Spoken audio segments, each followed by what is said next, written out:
Bismillahirrahmanirrahim. Assalamualaikum warahmatullahi wabarakatuh. Alhamdulillahi rabbil alamin. Wassalatu wassalamu ala rasulillah wa ala alihi wa ashabihi ajma'in, amma ba'du. Allahumma rabbi syrah li sadri wa yassir li amri wa hlul 'uqdatam min lisani yafqahu qawli. Anak-anakku sekalian, alhamdulillah pada pagi hari ini kita bisa berjumpa kembali dengan Bapak. Mudah-mudahan kita diberikan keberkahan di pagi hari ini, ya. Mudah-mudahan kita diberikan kelancaran di dalam belajar ilmu tajwid ini, ya. Kita sama-sama membaca surah Al-Fatihah, mudah-mudahan dengan barokahnya cita-cita kita, harapan kita mudah-mudahan dilancarkan dan kita selalu diberikan perlindungan oleh Allah Subhanahu wa taala dari apapun yang menjadi madarat untuk kita. A'udzu billahi minasy syaithanir rajim. Bismillahirrahmanirrahim. Alhamdulillahi rabbil alamin. Ar-Rahmanir Rahim. Maliki yaumiddin. Iyyaka na'budu wa iyyaka nasta'in. اهدنا الصراط المستقيم صراط الذين أنعمت عليهم غير المغضوب عليهم ولا الضالين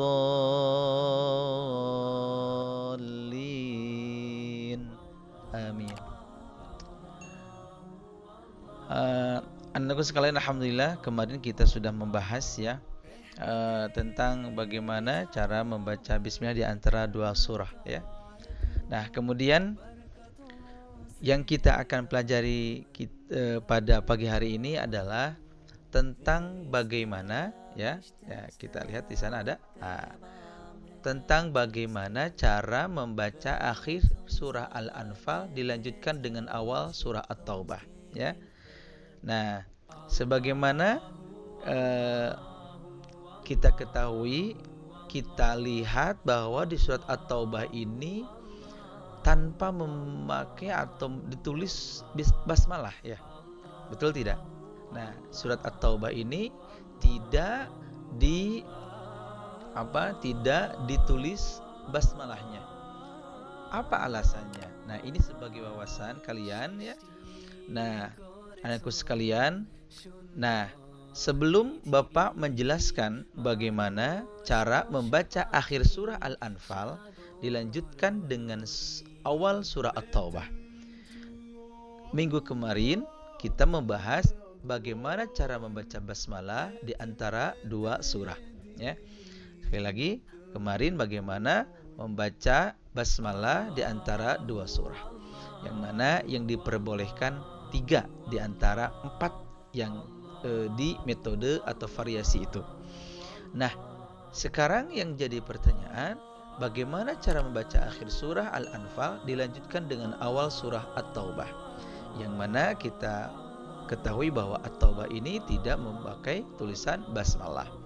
Nah, sebagai tambahan, apa alasannya surat At-Taubah tidak memakai basmalah?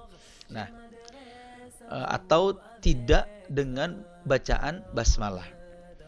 Pertama, jadi ada ada dua alasan. Yang pertama, jadi tidak adanya basmalah di awal surat At-Taubah adalah ijtihad sahabat terkait urutan Al-Qur'an, ya, yang diajarkan Nabi Shallallahu Alaihi Wasallam, ya. Nah, sehingga para sahabat menyimpulkan dari beliau Sallallahu Alaihi Wasallam yang kemudian menjadi acuan penulisan dalam Mushaf Utsmani. Jadi sekali lagi, alasan yang pertama adalah bahwa kenapa tidak adanya basmalah di awal surat Taubah? Yang pertama adalah ijtihad sahabat terkait urutan Al-Quran yang diajarkan Nabi Sallallahu Alaihi Wasallam. Jadi ketika ada beberapa ayat ketika dibacakan dan mau disimpan di surah ini, ayat ini simpan di surat amanah, ini surat di mana. Kemudian ketika itu terjadilah Rasulullah SAW mengatakan ayat ini simpan di surat Al-Anfal, ayat ini disimpan di surat At-Taubah. Nah, karena urutan Al-Quran itu langsung diajarkan oleh Nabi SAW, sehingga para sahabat menerima saja. Nah, itu yang pertama. Kemudian selanjutnya sahabat Utsman bin Affan menjelaskan kembali. Beliau mengatakan bahwa tentang surat Al-Anfal, bahwa Al-Anfal ini termasuk surah yang pertama turun di Madinah, ya. Jadi termasuk surah yang pertama turun di Madinah. Sedangkan surat At-Taubah, karena urutannya itu adalah Al-Anfal, ya, kemudian At-Taubah. Nah, surat Al-Anfal ini adalah surah yang termasuk yang pertama turun di Madinah. Sedangkan surat At-Taubah turun di akhir masa. Padahal isi At-Taubah mirip dengan surat Al-Anfal, sehingga para sahabat menduga bahwa surat At-Taubah adalah bagian dari surat Al-Anfal, hingga Rasulullah SAW wafat. Beliau tidak menjelaskan kepada para sahabat bahwa At-Taubah ini bagian dari Al-Anfal. Nah, jadi kemudian selanjutnya Utsman menegaskan bahwa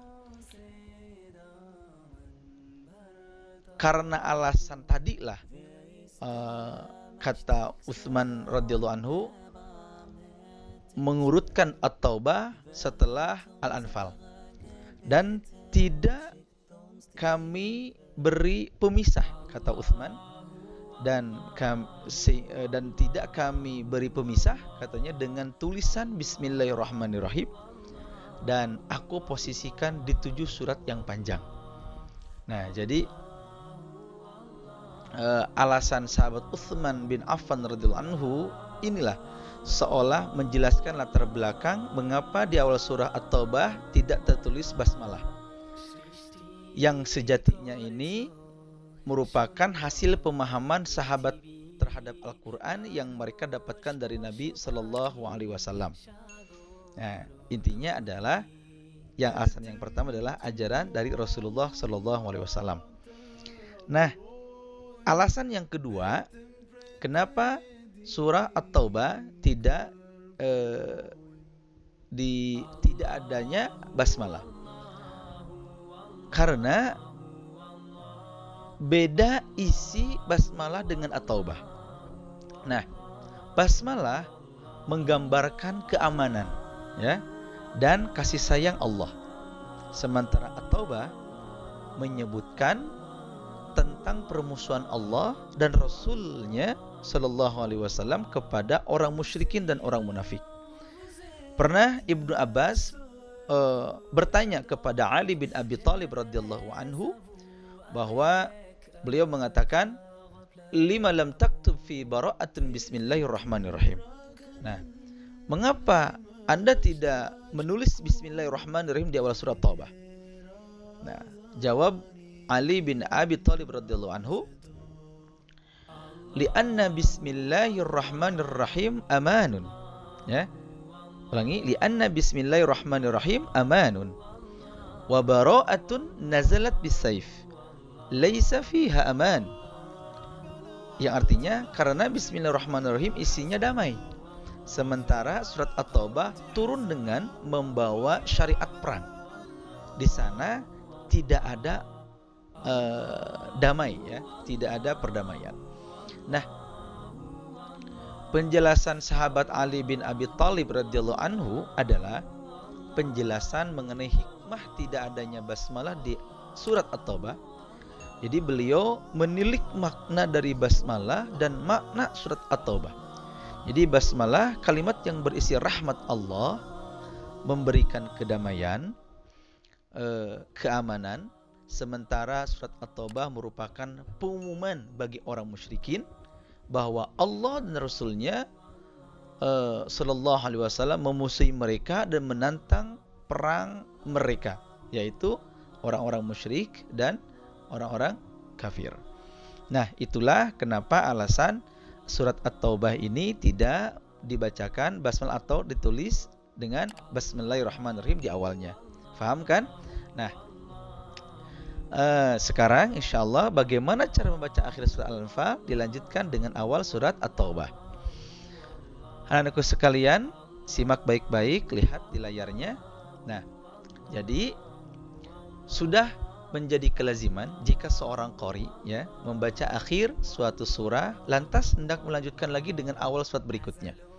Diselingi dulu dengan baca basmalah ya. Lalu bagaimana dengan surah At-Taubah yang kita tidak perlu mengawalnya dengan basmalah? Nah, ada 3 cara yang dapat dipergunakan, yaitu yang pertama cara yang pertama adalah dengan cara wasol. Wasol ini artinya menyambung akhir surah Al-Anfal ya dengan awal surat At-Taubah. Karena susunannya adalah Al-Anfal dulu, kemudian At-Taubah. Nah, tanpa berhenti dan tanpa mengambil nafas. Awas, tanpa berhenti dan tanpa mengambil nafas. Contoh, A'udzu billahi minasy syaithanir rajim. Bismillahirrahmanirrahim. Innallaha bikulli syai'in alimun bara'atum minallahi wa rusulih.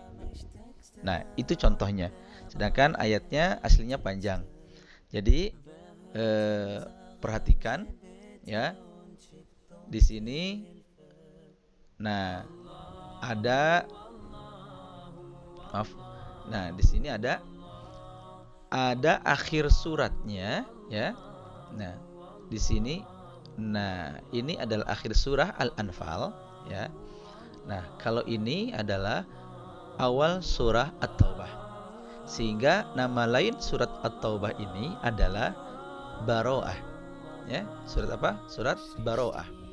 Nah, anakku sekalian, perhatikan di sini, oke? Nah, kita perhatikan ini. Nah, ada tanwin, dhammah ketemu sama ba. Karena ini wasol, sehingga wajib membacanya ini tentang nun sukun atau tanwin menghadapi huruf ba sehingga iqlab. Ya. Jadi harus dibalikan bunyi dari nun ke mim. Paham kan? Oke. Awas, ulangi. Bacanya bagaimana? Innallaha bikulli syai'in alimun bara'atum minallahi wa rusulihi. Dan ayat selanjutnya ya.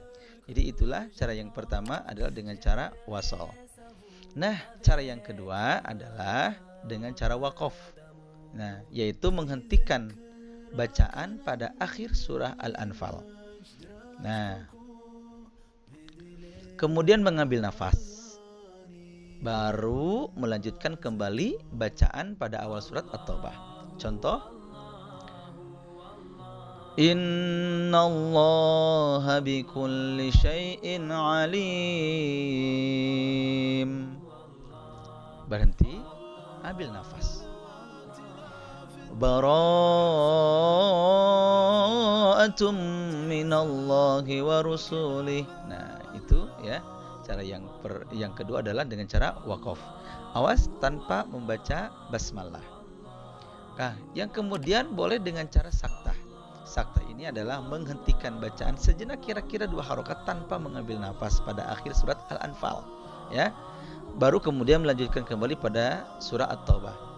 Contoh, Innallaha bikulli syai'in alim. Bara'atum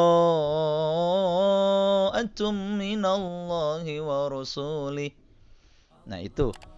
Jadi kalau misalkan nafasnya panjang, boleh menggunakan sakta, karena sakta ini dari yang pertama adalah dari syai'in alim, ya. Nah, ini syai'in alim terjadi mad arid li sukun, panjangnya minimal 2, kemudian boleh 4, boleh 6. Nah, ini ada sakta berarti harus berhenti dulu. Berhentinya itu selama 2 harokat. Innallaha bikulli syai'in alim. Bara'atum minallahi wa rasulih. Nah, itu cara yang ketiga dengan cara sakta. Anak-anak boleh menggunakan sakta dengan cara yang ketiga apabila nafas kalian sudah Masya Allah luar biasa panjang, ya. Kemudian boleh dengan cara wasol, ya, dengan cara disambung semua. Kalau misalkan tidak bisa, karena kita sering membaca Al-Quran bertadarus, ya, ketika kita menuju surah Al-Anfal di akhir dan mau melanjutkan tadarusnya ke surah At-Taubah, sehingga di sana terdapat hukum bagaimana adabnya, bagaimana cara membaca akhir surah Al-Anfal ke awal surah At-Taubah. Nah, jadi boleh kalau misalkan nafasnya pendek, boleh di cara yang kedua dengan cara waqaf. Jadi innallaha bikulli syai'in alim. Berhenti, bernafas tanpa membaca basmalah, dan tidak perlu ta'awudz karena sudah di awal.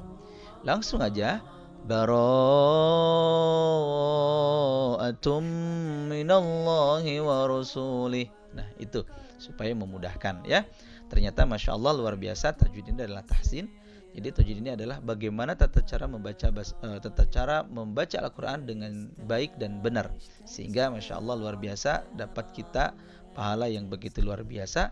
Karena membaca Al-Quran, satu huruf saja membaca Al-Quran, maka sebanding dengan 10 pahala. Masya Allah. Man qara harfan min kitabillah falahu hasanatun. Barang siapa yang baca satu huruf dalam Al-Quran, maka satu kebaikan. Wal hasanatu bi asyri amsalihha. Dan satu kebaikan ini sebanding dengan 10 kebaikan. Masya Allah luar biasa. Semangat anak-anak. Jadi itulah sebagai pemahaman, ya, tentang wawasan bagaimana cara membaca akhir surah Al-Anfal dilanjutkan dengan awal surah At-Taubah. Silakan kalian mempraktekannya dengan 3 variasi, dengan cara wasol, yang pertama dengan cara waqaf, yang ketiga dengan cara sakta. Awas, hati-hati. Wasol menyambungkan sepenuhnya, ya, disambung tanpa bernafas.